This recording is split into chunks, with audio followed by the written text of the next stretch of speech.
Next, we have utilization of preoperative vein mapping in patients undergoing infra-inguinal bypass is associated with increased use of venous conduits, presented by Dr. Nator.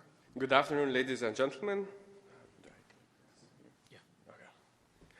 I'd like to thank the organizing committee for giving us the opportunity to present our work today. We have no disclosures. So autologous vein has been shown to have the best patency rate when compared to other conduits for infra-inguinal bypass. Preop vein mapping with duplex ultrasound has become the standard for determining the presence and suitability of autologous vein as a bypass conduit. In addition, preop vein mapping has been shown to reduce unnecessary surgical site exploration and postoperative surgical site infection. So the objective of our study was using a real-world registry of lower extremity infra-inguinal bypass to determine first the utilization rate of preop vein mapping prior to bypass, and second to determine whether preop vein mapping was associated with increased use of vein conduits. To do that, we used a statewide vascular surgery quality registry, the Blue Cross Blue Shield of Michigan Cardiovascular Consortium, or BMC squared VIC, and recorded for all infra-inguinal bypasses performed between 2012 and 2020. Preop and intraoperative variables were analyzed, and postoperative outcomes were correlated with preop vein mapping use using univariate analysis. The VQI infra-inguinal bypass module was used to compare the data with the BMC squared. So a total of around 7,500 patients underwent infra-inguinal bypasses. After excluding trauma patients, patients who presented with acute limb ischemia, and patients who had previous infra-inguinal bypass, we ended up with around 5,500 patients. Average age was 67 years, and most of our cohort were male and white. More than half of the patients did not have preop vein mapping before their bypass surgery. This table compares the baseline characteristics and some of the comorbidities of our cohort between patients who had preop vein mapping and those who did not. As we can see, patients who had preop vein mapping were more likely to be white, have commercial insurance, have a higher BMI, and were more likely to have a history of diabetes. On the other hand, patients who did not have preop vein mapping were more likely to be current smokers and have a history of COPD. Patients who underwent preop vein mapping were more likely to present with lower ABIs and have claudication and have rest pain and tissue loss as an indication for their bypass. Patients who did not have preop vein mapping were more likely to have higher ABIs on presentation and have claudication as an indication for their bypass. Almost 70% of patients who had preop vein mapping ended up using a venous conduit for their bypass, and almost 70% of patients who did not undergo preop vein mapping ended up using a prosthetic graft for their bypass. When looking at intraoperative variables, patients who did not undergo preop vein mapping were more likely to have a higher estimated blood loss and were less likely to undergo post-reconstruction imaging, and if imaging was performed, it was less likely to be reported as normal.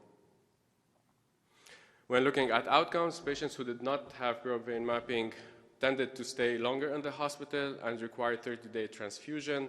No significant difference was seen when comparing 30-day amputation, 30-day readmission, and death. No significant difference was seen when comparing other outcomes, such as 30-day readmission for wound infection, graft infection, or graft revision. No significant difference was seen when comparing 30-day and 1-year patency.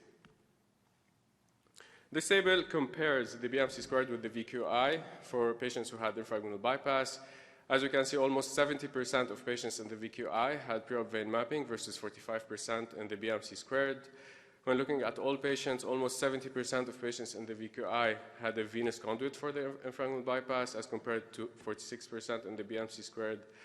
However, if preop vein mapping was used, these two percentages increased to 70%, almost 70% in these two databases. In summary, in the study, most patients did not undergo preop vein mapping before their infra-inguinal bypass. Patients who underwent preop vein mapping were more than twice as likely to have a venous conduit used for their bypass. In patients who underwent vein bypass, post-reconstruction imaging to establish technical adequacy was performed more frequently in patients who underwent preop vein mapping and was more likely to be reported as normal. In conclusion, when compared to national benchmarks or the VQI, surgeons performing infra-inguinal bypass in the BMC squared utilized both pre-op vein mapping and autologous vein at a lower rate for their infra-inguinal bypass. Pre-op vein mapping may be a marker for physicians committed to best practices for infra-inguinal bypass. Thank you. Happy to take any questions. So while we were waiting for others to come to the microphone, how do you explain the observation of blood loss, more so in the patients where you didn't use the vein compared to? Probably, yeah, probably the surgeons spent more time finding the vein, or probably found the vein that wasn't adequate and searched for another vein. Dr. Lim? Yeah. Did you guys tease out like the bypass target? Because if the patient is a candidate for AK pop bypass candidate, then some people just do the prosthetic bypass without getting a vein mapping. Sorry, can you repeat your question? So if the patient, did you guys tease out the patient population between the below the knee bypass versus above the knee bypass? Because if above the knee bypass candidate, then surgeon may just do a prosthetic bypass without getting a vein mapping. That may be the reason why patient has like lower percentage of the patient get a vein mapping, then they may not have a vein bypass. Yeah, I see your point. We did not split the cohort between below the knee or above the knee. That's a great question. I mean, I think my question kind of, sorry, go ahead. Circle around the same area about knowing why the people who did not do a pre-op vein mapping, they didn't do it, and whether some of these group of surgeons did the vein mapping on the table and not using, and that was the reason. So I don't know if you were able to. Yeah, we don't have the data if pre-op vein mapping was performed on the table or before. What I can tell you that most of the procedures were elective, so technically pre-op vein mapping could have been done before. So yeah, I think. Great. Well, that concludes our first session, and Thanks. we will take a 15-minute break. We'll be back here by about 2:05. Okay. Thank you, everyone. Thanks.